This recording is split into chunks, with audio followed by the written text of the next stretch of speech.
So I'm currently behind the wheel of the 2022 Toyota GR Supra, the 3.0 premium model, and I'm going to take some time to showcase the interior of this thing.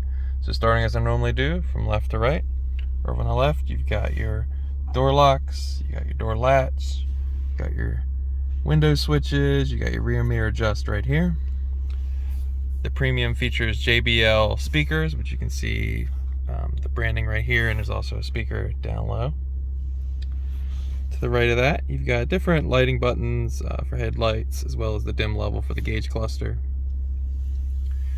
Moving to that gauge cluster, it's a full digital display. The tack is kind of printed on as well with lighting, but in the center it's kind of like a highlighted gauge. And going between normal sport mode kind of wakes up. So this is normal. You can see the little red line is just little notches, and then you put it in sport, it kind of brings the notch down to whatever gear you're in. Over on the left, you've got a digital speedometer. Top right, you got your time, temperature, and down low, these two spots can be cycled through using the BC button on the stalk, which I'll showcase in a second. So you have the mileage you can achieve with your current gas, miles per gallon. You got miles per hour average, miles per gallon average. Same thing. Blank screen should you wish. And then a trip counter and your odometer. How I was adjusting that up on the top was right here behind the stock. It is the BC button, basically build computer of the vehicle. Moving to the steering wheel, the back features down and up paddles, which you can also shift on the gear stock in the center console, which I'll showcase in a moment. Over here you got your cruise control options. On the right you got mode, tuning knob, volume control, as well as talk and phone buttons. Features Toyota branding on the steering wheel. Give you a better look at the steering wheel. So this features the unique to 2022 red interior, which I'll showcase when I get to the seats as well. The engine start stop button is tucked behind on the right. Then you have the navigation display. So if you are familiar with BMW's iDrive, this is basically a stripped out iDrive system. Features my vehicle, media, radio, connected services, navigation, communication, and notifications. Now you can adjust how I'm cycling through on the iDrive knob on the center console, but it is also touch screen. So you have many different options.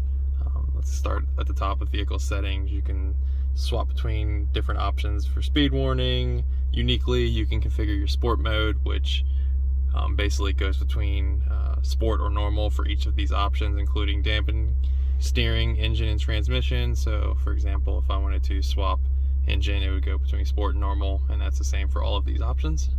And how you switch into sport mode is on the center console, which I will of course get to.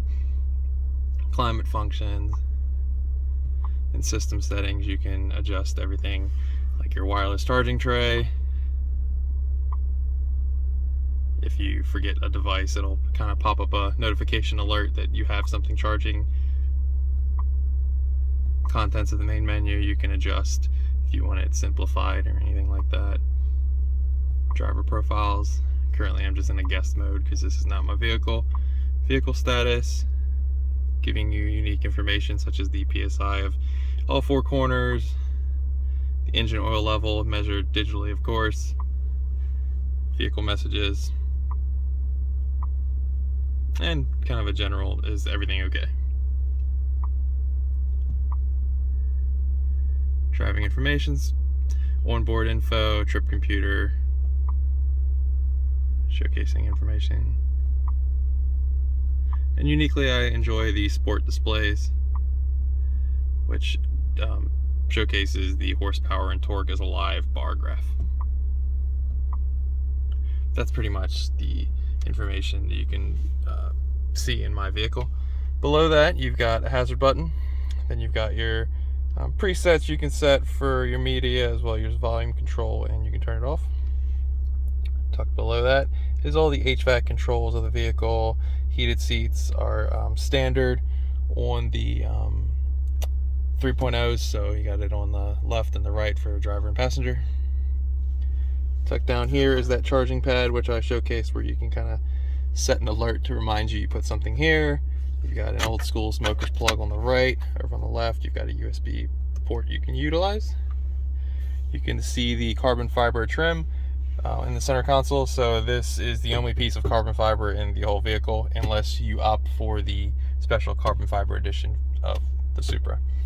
So you've got a unique to the Supra, but not unique if you know BMW's gear selector. So you've got park is a button, and then you got reverse, neutral, drive, and when you're in drive you can hit it over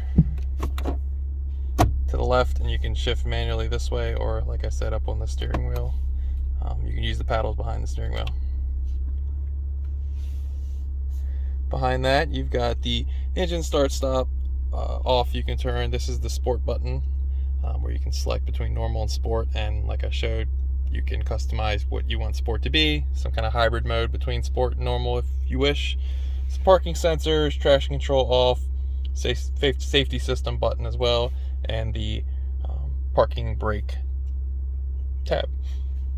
This is the iDrive controller over on the right. You've got your different quick favorite buttons between media, communications, menu, map and navigation, back option, and this is toggle, as well as you can press it down.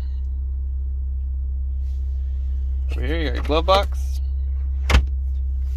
Give you a better look at the passenger seat. You can see the JBL speakers.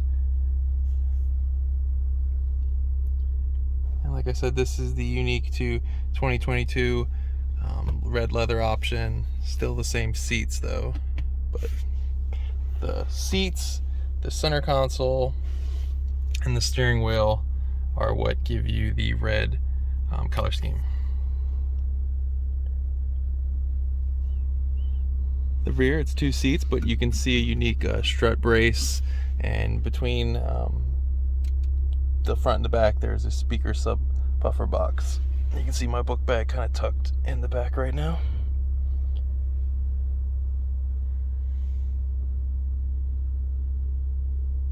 Up top you've got some SOS buttons as well as lighting buttons.